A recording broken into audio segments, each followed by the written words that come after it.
In today's video, I'm going to teach you how to use QuickBooks Online for personal finance management.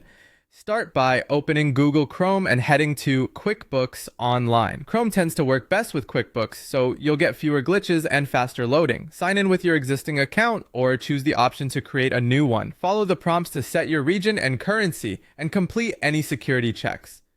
Once you're in, consider bookmarking the page so it's easy to return to your dashboard later. Next, set up a new company profile dedicated to your personal finances.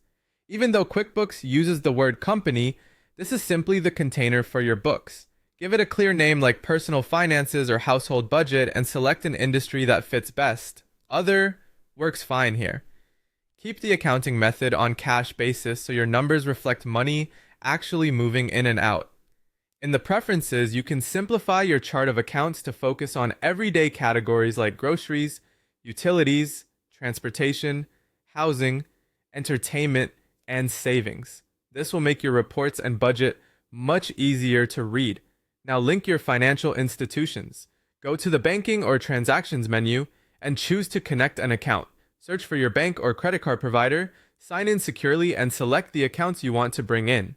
Review the date range you're importing so you capture enough history without creating duplicates. Once connected, QuickBooks will pull in your transactions automatically on a regular schedule, which saves a lot of time.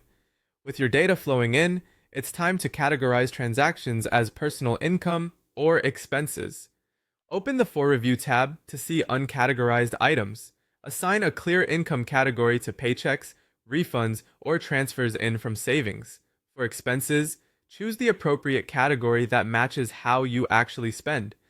Add a payee when it's helpful, and include a brief memo if a purchase needs context. If you see repeat transactions, set up a rule so QuickBooks categorizes them the same way next time. Consistency here is key for accurate reports and a realistic budget. Finally, use QuickBooks budgeting tools and reports to track spending and savings goals. Create a budget for the year or month, entering target amounts for each category.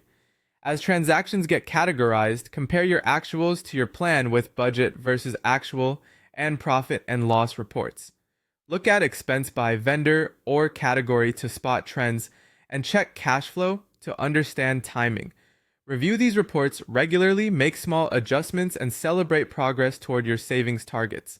With this routine, QuickBooks becomes a clear, reliable picture of your personal finances.